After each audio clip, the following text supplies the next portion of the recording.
Oh, here we go. This is not the smartest guys in the room. I see Tom. I see Coach. What's going on? How you doing today, Tom? Good, man. Good. How are you? I'm doing good, man. I'm fired up. I am fired up. Oh, here we go, man. Nope. We love the. I have to start this off. We always talk about selling with value, leading with dignity, giving No, no, value first. no. Selling with dignity, leading with value. Selling with dignity. Our friend Harry Spate wrote the book on selling with dignity, and you basically wrote the book on leading with value. So And here we go. Coach Lucas, you can get out of here if you're going to spam our Yeah, comments let's with just your block them. scams. Okay, we'll So just goodbye. block. Okay, man, remove. Okay, yeah. So here's what Tom's saying, and I'm saying, like, we try to give first, lead with value. Come on.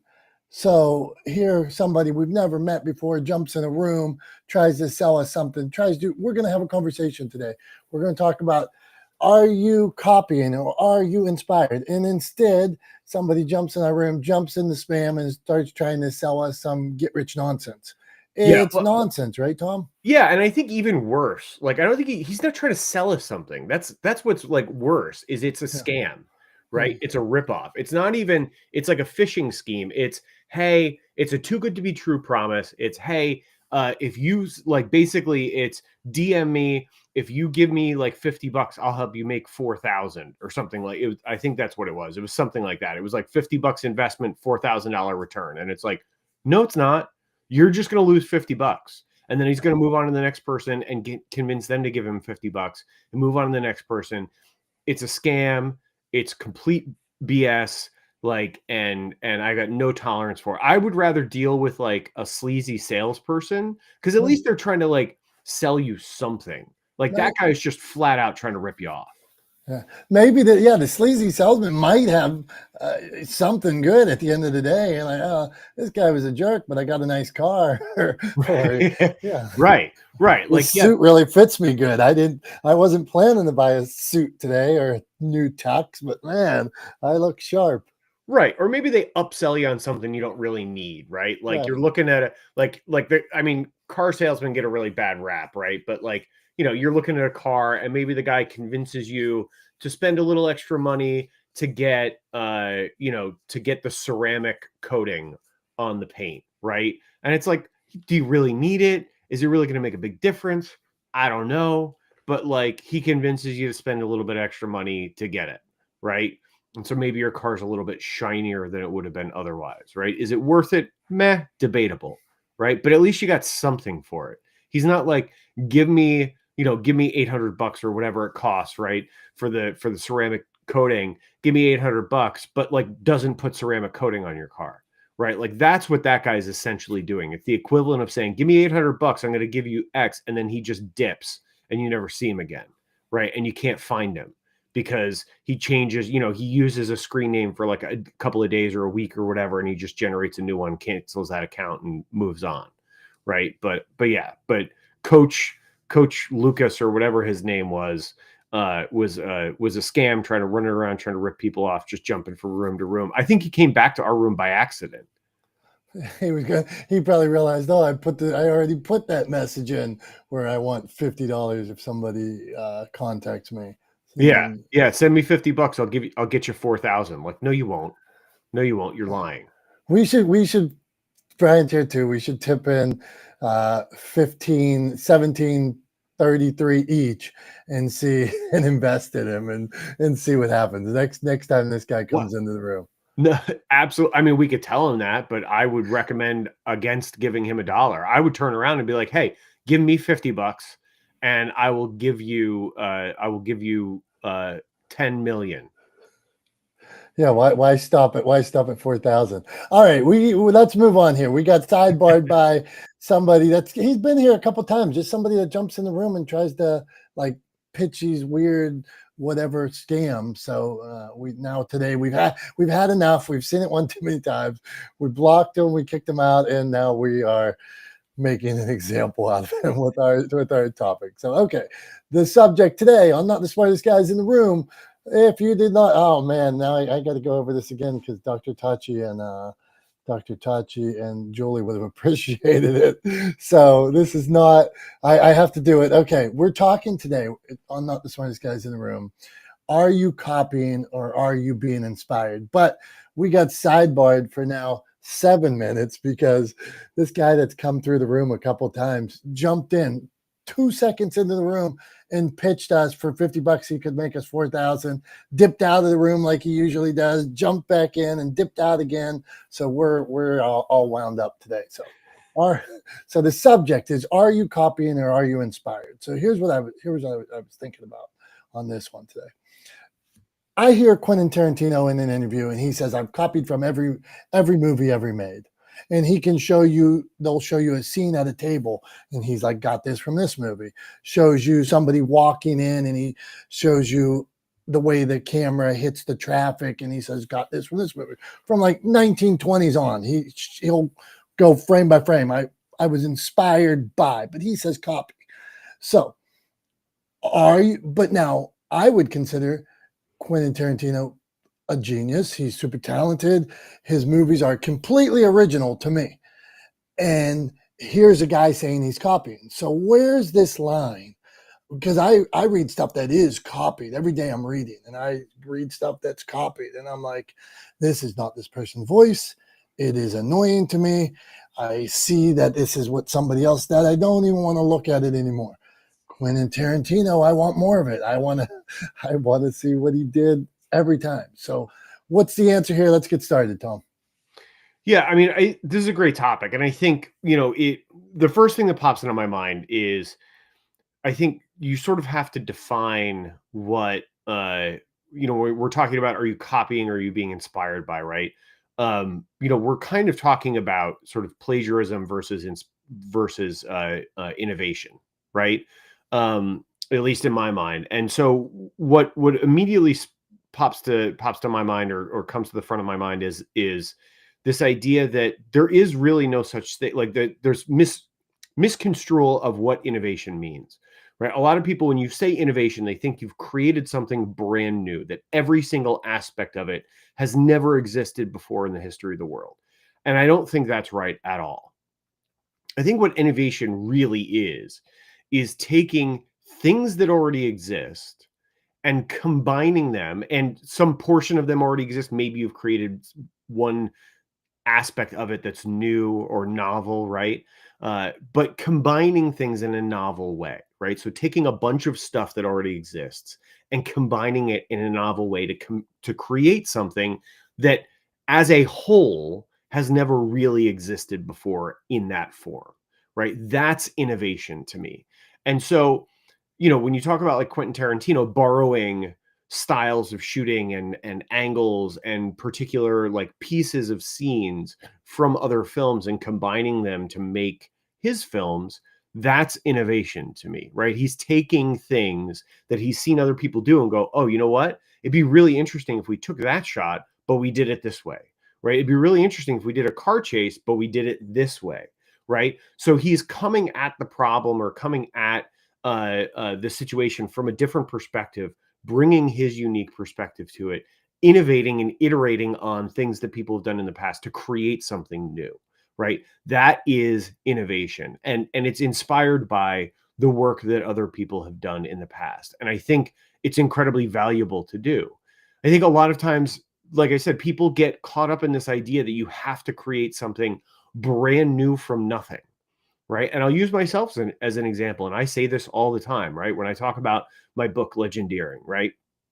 And that strategy that I've created, it is a unique combination of a whole bunch of existing strategies, right? Like literally going back to the 1700s, right? One of the sort of core strategies that's incorporated into legendeering is content marketing. And you know who's credited widely as being sort of the creator of content marketing as we know it? Benjamin Franklin, right? When he published the Poor Richard's Almanac in Philadelphia in the mid 1700s, right? So like that's how far back legendeering kind of goes, right? In the things that I've taken piece of and been inspired by to create this thing that I call legendeering. I don't think that I'm ripping people off, right? I don't think that I'm copying anyone. The way that I've put it together has never really existed, right? And I've actually researched it. I've looked. I tried to make sure, I wanted to be sure that I wasn't just incidentally recreating somebody else's work and calling it my own. As far as I can tell, in all the research I've done over years of looking this stuff up, it's never sort of been combined exactly the way I've combined it, right? And called what I've called it. There's other people that have done things similar, right? There are other people that are continuing to and doing things similar, but not calling it legendaring. And that's great. That's fine. But legendaring is mine in the same way that Pulp Fiction is Quentin Tarantino's, right? Or Reservoir Dogs is Quentin Tarantino's. Whether or not he borrowed or was borrowed from or was inspired by, films of the past and other sort of storytellers, visual storytellers and directors, cinematographers, etc., it's still his own because he's the only one that put it together in that way. And so that's what I think the sort of difference is, right? Copying is, literally like you go to the copy machine, you put something in and you get a duplicate out, right? Like that's copying. So if he had a scene in Pulp Fiction that was shot for shot from another film with the same dialogue, et cetera, then he's copying people, right? But if he's using a shot with his dialogue, with his actors, with his context in a different way, he's being inspired by, he's not copying. So I don't think he's ripping anybody off any more than I think I've ripped anybody off, or you've ripped or anybody that does creative work is ripping anybody off. There's this idea that there's no such thing as an original thought, right? Or like all of the good ideas have already been thought of. I don't know that I believe that, but yeah, there's nothing wrong with taking existing things, combining them in a novel way to create something new. I think that's innovation. And that is what you get when you're inspired by someone else's work. That's a spectacular answer, Tom. Thanks for getting us started. You have me thinking on just full admission on the last book and screenplay that I worked on. I was My Name is Sharon was the last one I wrote. It was about my mom's battle with Alzheimer's. Now, the Notebook was a love story where it touches on Alzheimer's. I thought, well, what if there was a love story and the love story was between mother and son, and rather than it was a different kind of love? And so that was the thought, inspired in a sense, love story where Alzheimer's is an underlying theme. Okay, so that now, granted, it's me, my mom's story. It's 2020. It's a pandemic. Then I was also inspired at the time. This Is Us was a popular show at the time. And the way they told the story and were able to jump back in time, but continue to progress forward. I thought that was an interesting way to move a story forward, where they could take you back to when they were young and still move forward. So I tried to combine, in my mind, now, not that I did it successfully or not, but in my mind, adding my story and using these kind of formulaic approach to what I was doing. I think that was, if I had to break it down, that's how I chose to do it. All right, let's keep this going. So, Mr. Swift, when you put out a piece of content, whether it's a video you're making, a book you're writing, a speech you're giving, how do you know? How do you make sure it's original to Brian Swift and you're not giving Alex Hormozi's speech or somebody else's speech?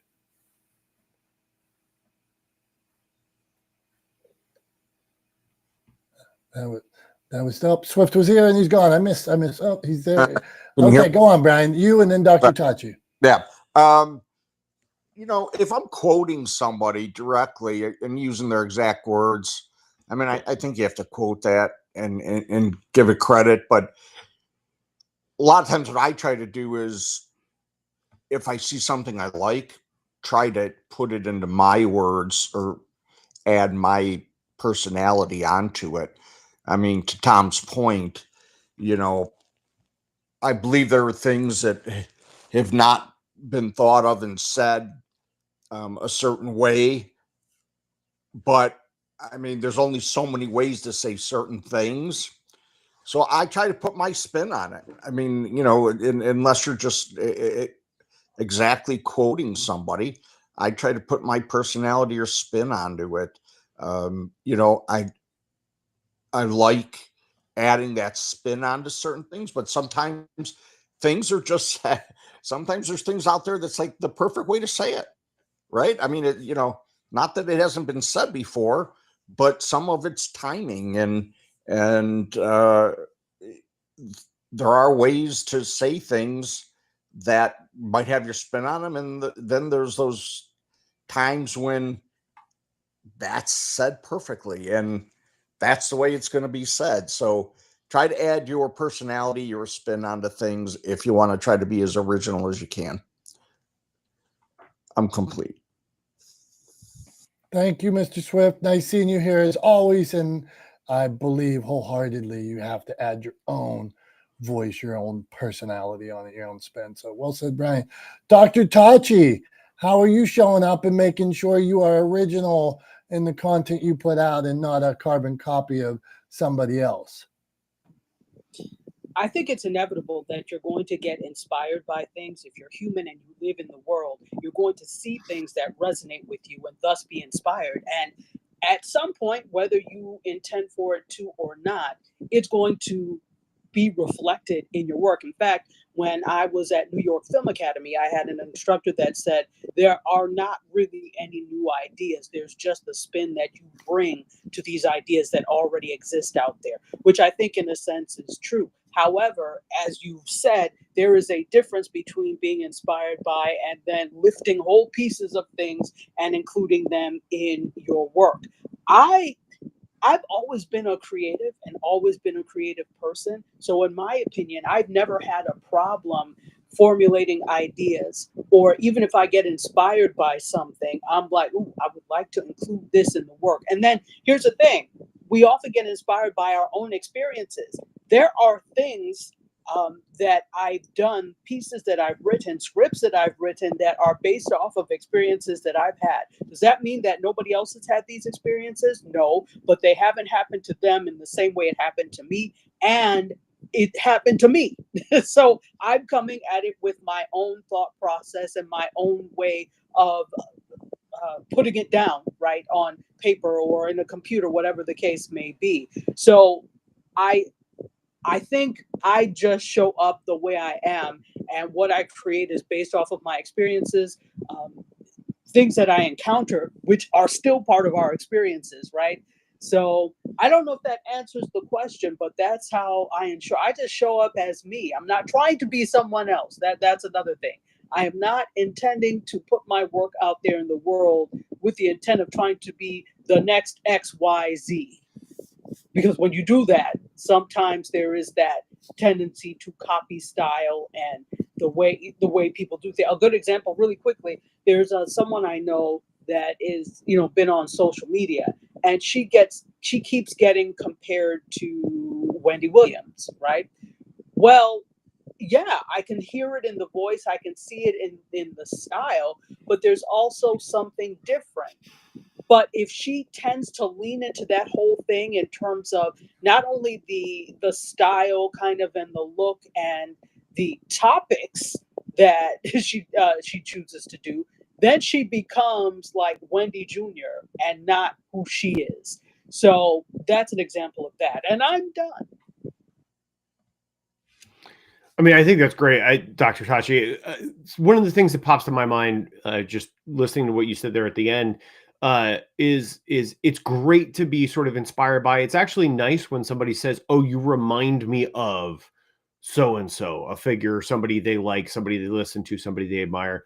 That's a great thing to hear.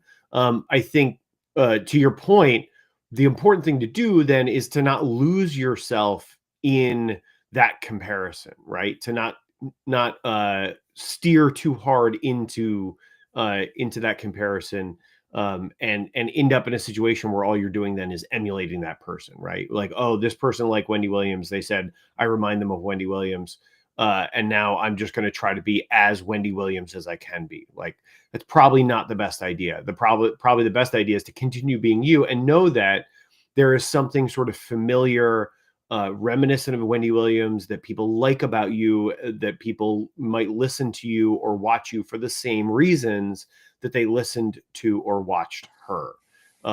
So yeah, I think it's a good point there that, comparison, those kinds of comparisons can be great if you're likened to somebody, especially if you personally admire that individual. But yeah, be wary of steering too hard into that comparison and ending up just trying to be a carbon copy of them, because you'll end up losing yourself in the process. And then ultimately people will sort of tune out or turn off or turn away if you do that, because what they were really there to take in to begin with was the unique spin that you brought to the table, the unique sort of flavor, so to speak, that you brought to the conversation. So I think that's a great point. What do you think, Dom? I'm enjoying the conversation. It reminds me, I finished the Creative Act recently by Rick Rubin. Super creative dude. The book was completely different than I ever thought it was going to be. Almost poetic. But one of the things that he mentions is all the ideas like are out there. The words, the lines, the song. A song could become a movie. A line could become a word. A phrase could become a song. In so many ways that once the inspiration's out there, how you use it, you could use it a million different ways. I have this one line. I'm not even giving it because I don't want you guys stealing it from me. But I keep this one line in my head, and I've wrote whole screenplays around one line because I think at the end of the day, it's about this thing. And so it's one line that inspires me to, and so I could take a line that Brian says and maybe take that line and write a whole book on it, in a different way with my own spin. So, are you copying or are you inspired by? We got Julie here, Kevin, Jimmy's here, Dave's in the house from Canada. So we got a lot of people here today, people watching. Where's everybody watching before we get to Julie and Dave? Tom, you're best at that. How do we stream this show? Well, anybody and everybody who wants to watch, which I hope is many folks over the time that this lives on the internet, which is, once it's on the internet, it's forever, right? So the internet is forever, as people often say. But yeah, we're streaming all over the internet. We're streaming on YouTube. We're streaming on Facebook. We're streaming on LinkedIn. We're streaming on Twitch. And of course, we're here hosting on Clubhouse. That's where the room is. That's how we get people up on stage with us to engage in the conversation and be a part of this show. But yeah, we're hosting on Clubhouse. That's the platform we use, and then we're broadcasting all over the internet. So and like I said, once it's on the internet is forever. So if you miss it live, you can always catch it on a rerun. Okay, well done, Tom. The internet is forever. That's what we learned today. Okay, we are going to Julie. Julie sent me a text that says she's muted, so we're going to ask her this question. How do you make sure you're inspired by and not copying? Julie, we'll see if we can unmute you. You able to unmute Julie, Tom? You can do that sometimes if she can't do it. I don't have the option to unmute her. I can mute her if she were unmuted, but I cannot unmute her. Okay, Julie, give it a try. Oh, she can't even read what's in the chat. Okay, something must be going on with her stuff. Leave the room and come back, Julie. We need you. Okay, Kevin, what say you on the subject? Kevin was here. Hopefully he's not having trouble. Yeah, no, I can unmute. All right. I thought I was no, Julie's back. Let's let her go. That was so weird. And polite to Kevin. That's all right. Julie, you're here. Kevin, I don't want to interrupt you. That was so strange. It said I couldn't speak or even write in the chat. So sorry about that. Never seen that before. So I would say that there is no such thing as an original idea. And the way to inspire, in my mind, is to connect different elements to become a creative, meaning, so we can get inspired by Gary Vaynerchuk or Quentin Tarantino. However, what Tom kind of explained, Quentin Tarantino, he's connecting different ideas and thoughts to create something new. And that's where I see the power in and understanding different patterns, number one, and also understanding, having a real deep knowledge of things that are missing and being able to fill that gap by creating this process of connection. I don't know if that made sense, but that's just what came to mind. Thanks for letting me speak. Julie, that was deep. Well done. We appreciate you. All right, let's keep it rolling. Okay, Kevin, what do you got for us, man? You here, you're gone now. What do you got? We need you. Okay, now being the sixth person to talk about this, yes, it sounds like there's nothing left to say on this because it's been said many, many ways, but I'm going to try and say it yet again, basically giving the example of what we're talking about. When I think of my inspirations growing up as a kid, way back in the day, there was someone on television named Phil Donahue. And he did something I think that no one else had done before, like going into the audience with a microphone and having a topic and having someone on the stage and putting microphones in the faces of people in the audience and having them talk directly to the people that were on stage on the topic or ask questions of celebrities directly. And no one had done that before. And then someone called Oprah came along and people thought that she was copying him because she was doing the same thing he was doing. She was in the audience. She had a microphone and she was pointing it into the faces of the people in the audience and letting them speak directly to the people on the stage. But she took that genre so far. And now when people hear the name Oprah Winfrey, they don't even think of Phil Donahue. They don't even know there was a Phil Donahue because she took it in such a different direction. She took it so much further. She took the ball and she just kept on running with the ball or baton. She ran further, faster than anybody thought was possible with that genre. And speaking of genre, it's the same thing as music. There are many different country artists. There's many different hip hop artists. Because you're in the same genre doesn't mean you're doing the exact same thing. I'm going to basically, strum on a guitar. You're going to strum on a guitar, but you're going to say different things. I'm going to say different things. And like Tachi said, we've all lived our own lives and we may have epiphanies, but the idea that walking on this planet, living our lives, loving, dealing with loss, basically the human experience, we're probably going to have the same epiphany that somebody had 300 years ago about what life means and what's really important. And so the difference is how we communicate that epiphany. And the fact is, we're all different people. And my description of my epiphany about loss and how we should deal with it may be the same epiphany that Dr. Tachi had. But the way I describe that epiphany and how to use that epiphany in life may reach one person. They may be able to hear that. Much like how dogs can hear things that we can't hear, I may be able to hear something or communicate something in a way that one person may hear that same epiphany that Dr. Tachi had, and vice versa. Somebody may hear my description of that epiphany and like it doesn't resonate with them. But the frequency that she delivers that epiphany will ring in someone else's ear and touch their heart and move them and change the direction they move in completely differently than what I'm able to put forward. And when it comes to the idea of people just kind of copying, because I do feel like there are people that are just cut and pasting. If you listen to any kind of influencer content, is it just me or is everybody obsessed with everything? I'm obsessed with this matcha recipe. I'm obsessed with this new couch cushion. I'm obsessed with this new movie. I'm obsessed with this new show. Everybody's obsessed. I don't know who was the first person to be obsessed with stuff in social media, but you have made a profound a profound inspiration to many, many people because everybody is now obsessed with everything. So thank you for putting that in. I thank you or curse you for putting that into the world. Kevin, good stuff, man. You came out on fire. Go on, Tom. What do you got? Thanks, Kevin. Yeah, you know what came to mind when you're talking about Oprah there and the sort of the progression of the sort of the talk show in the 80s and early 90s, right? The late 80s, early 90s was when that genre really kind of exploded.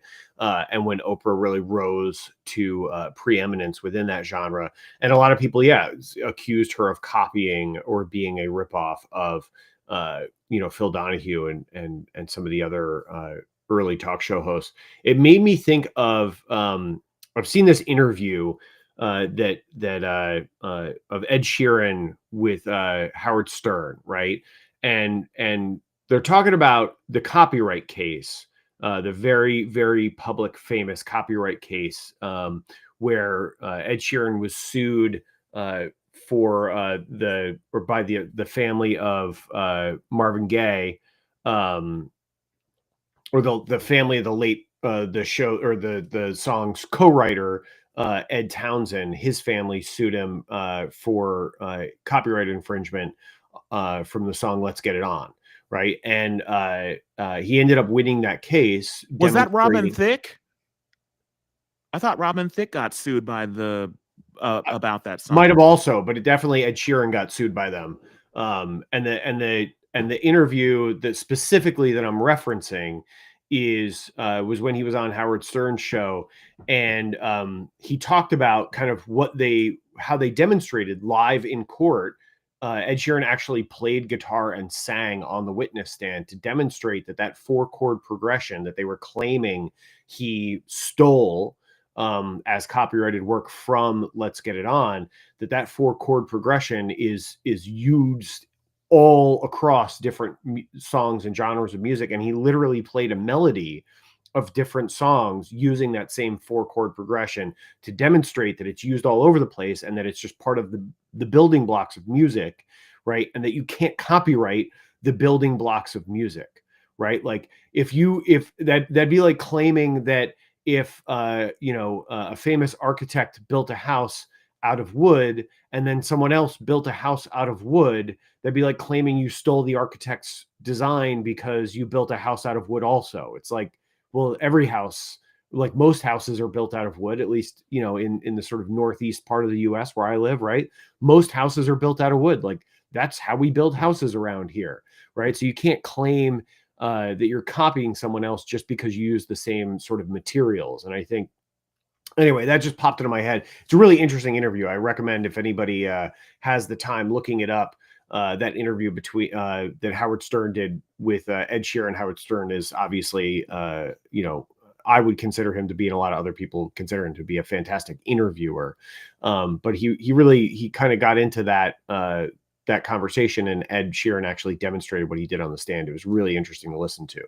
Dr. Tachi, I saw you flash. Did you have something you wanted to add to that?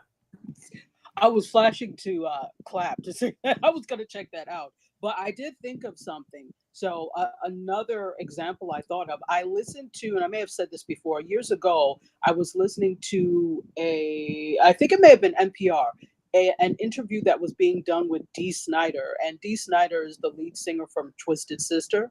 And Dee Snider went to Catholic school his entire life. So he said in the song, "We're Not Going to Take It," it was inspired by "Oh Come All You Faithful." And so I sat there and I said, oh my gosh, "We're Not Going to Take It" is "Oh Come All You Faithful." So you never know what experiences you have that are going to color the work and such that you produce. So I just want to say that. Love it. Love it. Thanks. That's good. That's good stuff. I wanted to mention in the book Save the Cat, they talk about give me the same thing but different in writing. It's basically considered like a Bible to writing and screenplays and stuff. But you could take any movie, like if I said to you Abbott and Costello, Laurel and Hardy, I could say Tommy Boy was a buddy comedy about cells. Then I could say, well, let's do another buddy comedy. Let's make it Beverly Hills Cop. Let's make it Will Ferrell and Kevin Hart going to jail. Let's make it The Rock and Kevin Hart as policemen. Let's make it A Woman and a Man. How about we make the buddies blind and deaf, and it's see no evil, hear no evil. You can make the buddies. I have two buddies, a million different ways. I could make it Shaun of the Dead. Two buddies, now add zombies to it. It's the same concept. You're just in one, they made them blind and deaf, and the other, they made them zombies. It's the two interaction. So I go out and bike and hike with my friend Dave. We go out on the trails and bike and hike, and we goof around, we screw around, we argue. It's the same thing that's been done 100 different times, but just a different way, a new spin on. It's buddies. It's two buddies hanging out, having a good time, So, okay, Tom, it is that time of the show. Everybody get ready. It is it is that time for Tom's Thumbs. Are you ready for Tom's Thumbs? This is where we talk about pop culture, and Tom has to give us a thumbs up or thumbs down about something going on. So today, Tom, I'm proud of this one. What do you think about Bill Belichick and his new girlfriend? I'd have to give it a thumbs down. It is a weird situation, right? Like really weird. I forget who it was. I mean, and anybody who listens or anybody who's here often knows that I'm not I like sports. I enjoy sports, but I'm not a sports fan. I don't follow sports in the way a lot of people do, right? And especially not the New England Patriots, because I'm a New Yorker and born and raised a Giants fan, right? So which has been tough for the last 10 years or so. But yeah, I obviously not a fan of Bill Belichick, generally speaking, because of his coaching at the Patriots, and also because of some, seemingly credible accusations of cheating over the years as the head coach of the Patriots. And I think they actually got in trouble one time for filming somebody else's practice or something like that. Anyway, that's all kind of besides the point.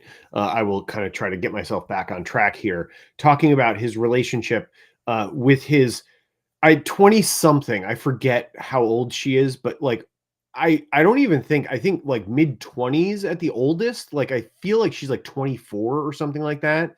And he's in like his 70s. Oh, 34. I thought she was in her 20s. No, sorry, that was a typo. She is 24. Okay. Yeah. So 24-year-old. So this guy in his like mid to late 70s He's 72. Okay. Are you guys saying he's not a hunk? Go on, Tom. Okay. All right. So here we go. Now that I got the information, let me trudge forward with this. I swear I'll get to a thumbs up or a thumbs down. All right.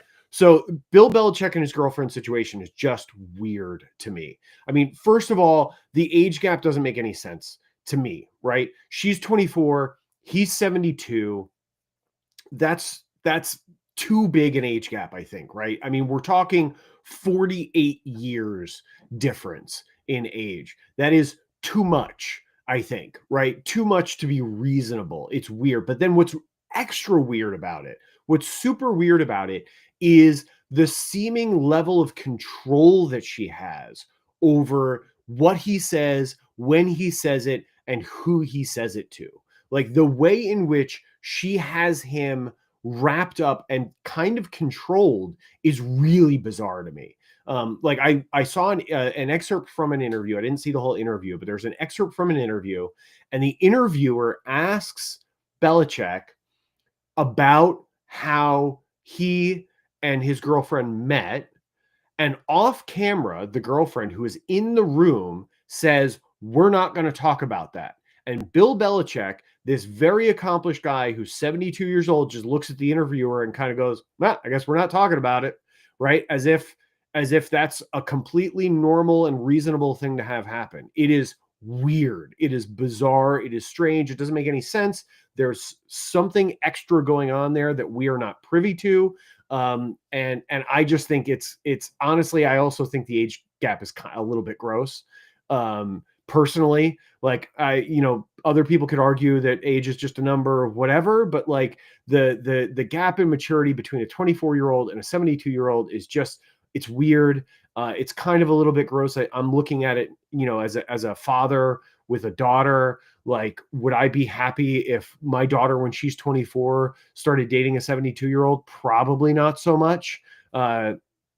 So yeah, it's weird. It's a little bit creepy. It's a little bit gross. And the level of control that she exercises over him and what he's allowed to say and when he's allowed to say it and who he's allowed to say it to is just really strange. And so for all of those, I think there's something weird going on there. There's something unhealthy, it feels like, going on there to me. And so for all of those reasons, I give that celebrity pairing or relationship a thumbs down. It's weird. It's weird. It's weird. Weird relationships get a thumbs down from me. Because it's weird in an unhealthy way, I think. I don't think it's weird in like a fun, quirky way, right? It's weird in like kind of a creepy, gross, unhealthy way. So yeah, thumbs down. All right, a hard stance. We don't even know that girl's name. So a thumbs down on Bill Belichick and his girlfriend. Fabian says he has a theory. If he wants to come up and tell us that theory, go on, Fabian, go on. We're talking about, okay, he says he's coming up. Okay, invited as a speaker. All right, we're talking about, are you copying? Are you inspired by? We get sidebarred, but Tom's thumbs isn't sidebarred. Tom's thumbs is vital. So Fabian, give us a quick take here on your thoughts on your theory. Go on. Okay, great to be in this room. You ever see where somebody's telling somebody if you're being held hostage to blink 5 times or something like that? This, to me, seems like a hostage situation. This seems like this young lady has the goods on him, whether it's photographs or something. But for this control freak of a coach and considered the greatest NFL coach ever to be acting this way is so out of character. It's not even funny. So that is my theory, unfounded as it is. But I think that she has some goods on him, and that's it. Okay, that was a good take, strong take here, man. Okay, come on, we're gonna keep it going. Kevin, you got your hand raised or high five. So quick take, make it quick, man. Okay, I just wanted to say what's interesting that you guys think it's like a hostage situation. I think it's a situation where a 72-year-old man has a hot 24-year-old girlfriend and he wants to keep her. Yes, he has money and he has fame, but she can basically take that hotness and get somebody who's younger and has fame and money. So he wants to keep her happy. So an interviewer says, "So how'd you meet?" And she says, "Yeah, I don't want you discussing that." Yeah, he's going to go back home to bed with his 24-year-old girlfriend tonight, not the interviewer. So yeah, if she doesn't want him discussing how they met publicly, then he's not going to do it because he wants to keep sleeping with the 24-year-old. I think it's pretty simple. Yeah, you put 2 and 2 together there, I think. Okay, are you copying or inspired by? Dr. Tachi's got the big eyes. Dr. Tachi, you think it's something different? What do you think? Go on, you commented down below. You got an answer? No, I don't have a thought. Actually, I don't give a damn. There we go. Okay, we're moving on then. We are done. Bill Belichick is done. Okay, Tom thumbs up. Are you copying it? Are you inspired by? You're putting out content. Does it, like I sometimes, like I said, it was charming when I watch a Quentin Tarantino movie and I hear him say, I reference this, I use this, I use that. I'm like, amazing. And then some people I watch on social media, like Dr. Tachi mentioned, that if somebody's trying to do Wendy Williams, like trying to emulate them, like sometimes you'll see, oh, they're just doing them, and you're like, oh, it is them. I had a friend one time that all of a sudden started putting out, he had put out no content whatsoever.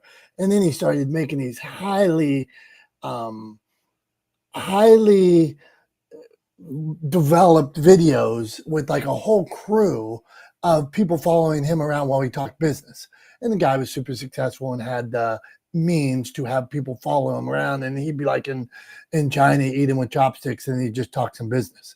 And it was so clear he was trying to do, like, it's him getting off the plane. And there's a like, they put up a drone of him walking off on the tarmac and stuff. And it was a Gary Vee video. And the guy only did 3 of them. But the point of his video was for him to be Gary Vee. I'm like, I don't get it, man. Like, where are you going here? To me, Tom, it was a complete copy, not something original. So I did not resonate with that. So your thoughts, and then let's get to Jason and Fabian on this. Yeah, and I think what you're hitting on there, Dom, is that it lacked authenticity, right? Like you're talking about somebody right? And so it's a little bit different with that perspective in when compared to someone who you only know kind of through the internet or through the content that they put out. But I think that what you're hitting on and what you picked up on is that it didn't feel like him. It didn't feel authentic to him. It felt like he was trying to be Gary V. Right? Gary V works because Gary V is kind of a maniac and he's all over the map and he's manic and hyper and talks really fast and is really energetic, and that's just who he is, or at least the persona that he has consistently adopted for the entire time that he's been in front of a camera. So it works because that's what you expect, right? But when you get somebody who just shows up and tries to be like that, but isn't like that in other places or as consistently, it rings hollow, and that inauthenticity, really is easily identifiable by the audience, and it leaves them kind of going, meh. He's sort of like a weak Gary V, so I'm over it, right? Not interested, right? It's sort of like going to karaoke, like you go to karaoke and you hear somebody sing a song really well. You might be impressed in the moment, be like, wow, they really nailed that song. But you're not going to go watch them in concert like you would the real artist, right? The person who wrote and sang that song to begin with, right? It's not a good substitute. One's an imitation, right? And one's the real thing. And you always want the real thing. Everybody always wants the real thing. They don't want the imitation. So that's what I think happened there. But anyway, I think, let's move on to who's up next, Jason? Yeah, we got Jason. So, Jason, we're talking about copying or inspired by. So, when you see something that's a copy or you read something that's a copy, does it turn you off, or you're like, oh, I get this? I see what they're doing here. Or is there a line where you're like, this is pretty good, or I'm out? It really depends. I mean, say like there's music that you guys were just talking about. Let's say you go see a cover band and the artist is no longer around. Say like Pink Floyd. Let's just take them for an example. And some people love the sound of Pink Floyd, but the band no longer gets together. You can go have an enjoyable experience in a live setting, right? And maybe people are attached to having the original, but then you got like for example, Journey right now with Leon Pineda, who sounds a lot like Steve Perry, and people say, "Oh man, he's not like Steve. They're just trying to keep old guys together, and that's most the original band." And I'm like, "Oh, well, who's in charge of the experience? Yourself. I don't care whether you copy somebody or not, because how many people have written self-help books, sad stories, the hero's journey, and written over and over, and it's like you could predict the end pretty much. But it doesn't mean that it doesn't have meaning or it doesn't have significance to you. It just means that where you're at in that place and time, can you appreciate the experience? There's plenty of guys out there that had the Hard Knocks life story, right? But they made something of themselves. We should not just be so quick to judge, but some things you just can't beat the original. It's like, what do you want out of it? That's what I think. What do you want out of the experience? So whether like my story, what I'm working on right now, many guys have done the same shit that I have. I'm not worried about copying anyone else. But if you take elements that have worked for somebody else and then you add it into your own chemistry and your own concoction, then you're good. So what meaning for you? Like, and I'll end with this. Rick Rubin said it best in his book called The Creative Act. He said that it doesn't matter what other people think. I just go after what I like. And whether it's copying some parts and being original in other parts, choice is yours. Either you're going to follow the sheep or you're going to be the sheep herder. You choose. Thanks, Jason. I appreciate that. I like that. That's a great quote. Great quote there to kind of leave things. So Lauren, we're coming around to you. The question we're talking about, right, is how do you draw the line between copying and being inspired by something? And is it okay to borrow from other people's work and to use it as inspiration to create your own? What do you think? 100%. Hi, everyone. Hello, hello. So I love it. And I was trying to go in the background, and I mean, I can call my 7-year-old to try and help me. But the guy that came out of Idols, who now goes on stage, I'm not going to say his name right, but he does the somersaults and he does that song for his mom. Bjorn Born, something like that. Someone help me. I don't know. Anyone? Go on, Lauren. You got it. No. But I'm asking you the talent, the guy that came out of Idols and then literally now does the somersaults at all of these events and sings his song. Are you talking about Benson Boone? That's it, Benson Okay. Boone. So now you look at Benson Boone, who is now doing Freddie Mercury. So he's not trying to copy. He's giving a version of it. So I think in the context of this conversation of copying or not, it's about, are you giving kudos back? Are you changing a new version? So like my son is 7. He has no clue who Freddie Mercury is. But Benson Boone is making it cool for him. So, we have to look and go, time has a space, but also time changes generations. Now my kid is seeing Benson Boone doing these things of Freddie Mercury where he wouldn't have known Freddie Mercury. And it's still freaking cool. So that's not someone copying someone else, but it is always going to be in context. And you do it right or you don't do it right. You keep the legacy or you don't keep the legacy. But right now, my kid wants to know more about Freddie Mercury because of that. And to me, that keeps the legacy alive. I hope what I'm saying hits home to some things, because I'm a big muso and I love music. And now my son gets to experience music because of this. And so that's what I wanted to bring to the front. Cool. Well, thanks, Lauren. Appreciate that. Sounds like you got somebody at the door or something. The dog was going nuts there towards the end, but yeah, no, thanks for that. Appreciate it. And I think, yeah, I mean, Benson Boone is doing a good job of singing a bunch of Queen songs and singing Freddie Mercury's part. He's an interesting kind of character for sure, and he's also I think he embodies a little bit, like with the backflips and with the sort of sequined outfits that he wears in his concerts. He does a little bit sort of embody some of the kind of spirit and the showmanship of Freddie Mercury to some extent. So appreciate that. So we got 2 quick things to do here before we wrap up. One is Dom's show and tell. So let's start with that. Dom, what do you got to show us and tell us about this week? Okay, I will be quick today, and I want to show you, everybody in this room, you can be great at more than one thing. You can be great at different things in different times of your life. So today I am going to show you my Deion Sanders cards.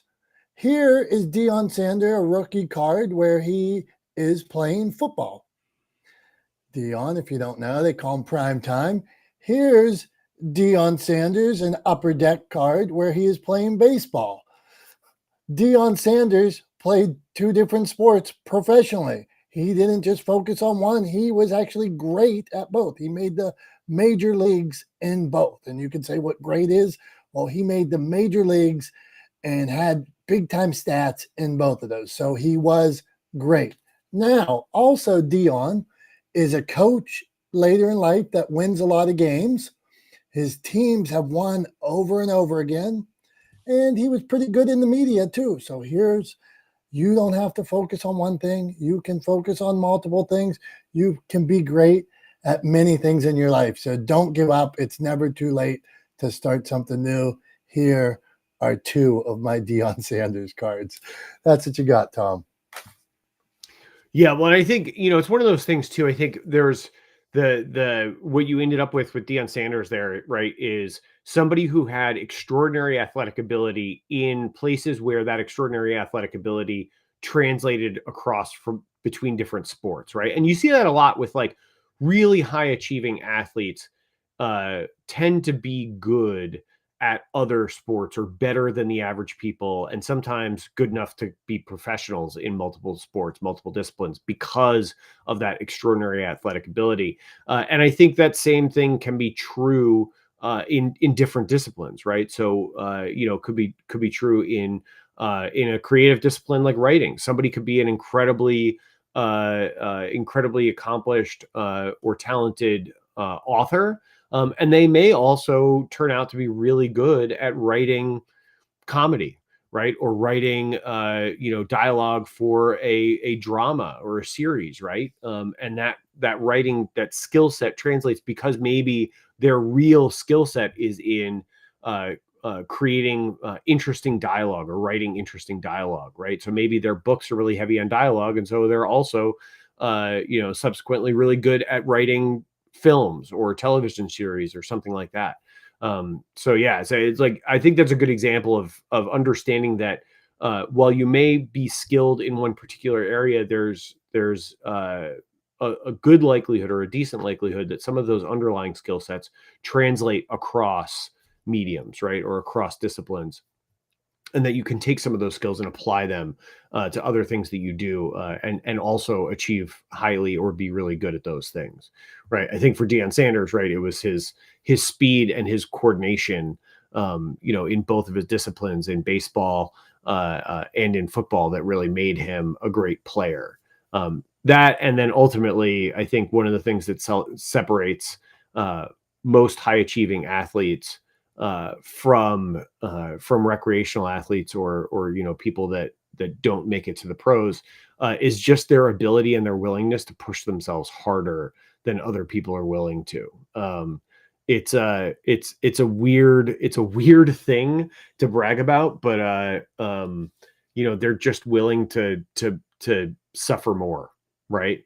Is kind of the easiest way to put it. At least that's the way it is in endurance sports. And the sports that I'm spending a lot of time involved with or participating in or paying attention to is the besides the athletic ability, right, and the work that they put in. I think the other thing that separates the pros really is their ability to just suffer more. To just say, well, it's gonna be rough now, but I'm willing to do it so that I can achieve highly later. It's a unique skill set or an interesting skill set. But I think at the end of the day, across media, or across discipline, if you're just willing to put in the work, you're going to do pretty well. And obviously Deion was willing to put in the work. Batting practice, football practice, right? It makes improvement. So Practice makes perfect. That's right. Not the smartest guys in the room. Before we go today, Tom, you can just do your wrap up all about Bill Belichick or Deion or copying or inspired by. What do you got for us? Yeah, I don't know. I think to close the loop on Bill Belichick and his relationship with his 24-year-old girlfriend, I'll just say this. I think there's probably a little bit of everything going on in there that people were postulating. I don't know that I would offer a concrete theory myself, but to Kevin's point, for sure, he wants to. He's a 72-year-old guy, and at the end of the day, he's a straight man. And he probably wants to go home with his 24-year-old girlfriend, who's a very attractive woman. So I think he's got a point. I also think that there might be something weird going on where I don't think she's got like dirt on him per se, but she's exercising a level of control that is odd or strange to me. the way that he just doesn't push back at all, that he is seemingly fine with her correcting him in public on camera to other people, seems a little bit odd to me, and a little bit more going on there in terms of like their interpersonal relationship, other than just he wants to go home with a 24-year-old at the end of the day. So I don't know what else is going on there, but I'll just say this: it's weird. I don't like it, and it still gets a thumbs down. So I'll leave Bill Belichick there, and then as far as copying versus inspiration goes, I think, look, if you're going to quote somebody or if you're going to copy somebody, to Brian Swift's point from earlier, yeah, like there's nothing wrong with quoting people or citing other people's work or using other pieces of other people's work, so long as you give attribution, right? So like if you're gonna quote somebody, or you're gonna use an excerpt from somebody's book or whatever the case is, right? In your own work, give attribution, right? Make sure that you cite your sources. Make sure that people know that you are not trying to take credit for that, that you are giving credit where credit is due. You are citing other people's work. There's nothing wrong with that. Totally okay. Do it, right? And then on the other side of things, from the sort of Quentin Tarantino perspective, and my kind of take on innovation, I would just say this: like, look around you. Every day I see things that inspire me to think about things a certain way, to create things a certain way, to that I can incorporate into the work that I do. And one of the things that I do all the time, this is just a little tip that I'll throw out for anybody listening. One of the things I do all the time is I use AI as an iterative engine. Right. So all the time I will go into an AI, pick whatever large language model you like to use. It doesn't really matter. I will go into an AI platform and I will say, give me 10 titles for this social media post, right? Or for this article that I've written. And I will ask it to give me a bunch of titles. And I won't grab one of those titles verbatim, right? But I will read through those titles, and inevitably there will be a combination of words or a word that I hadn't thought of using that will trigger some inspiration for me. And I'll go, oh, you know what? I like that word. I like that word. I like that word. What if I put these words together and add this other word that ChatGPT didn't think of, and boom, now I've got my title, right? So I will use it as an iterative engine to spur inspiration, to kind of accelerate inspiration, so that I can get things done a little bit more quickly and a little bit more efficiently than if I was sitting there trying to doodle on a piece of paper and come up with word combinations on my own. So there's just a quick little tip for folks. If you want to use AI in your day-to-day for inspiration, use it as an iterative engine. Ask it to give you options for different ways to say things, or different ways to title things, etc. And it's a great way to use AI to sort of further and expedite the day-to-day work that you do, and to continue being creative, and to use it to find inspiration. So that's all I got for everybody this week. I hope you guys enjoyed this iteration of Not the Smartest Guys in the Room. We appreciate you guys being here. You guys are the reason, again, always the reason why we do this, why Dom and I are here every Wednesday at 9:30 a.m. Eastern time, working hard to not be the smartest guys in the room. So thank you for being a part of the conversation. Thank you to everybody who's here. Thank you to everybody watching. We appreciate all of you. You guys are the reason for this, and we can't wait to see you again next Wednesday at 9:30 a.m. right here on Not the Smartest Guys in the Room. Until then, have a great rest of your week. Have a great weekend. We love you guys. Bye-bye.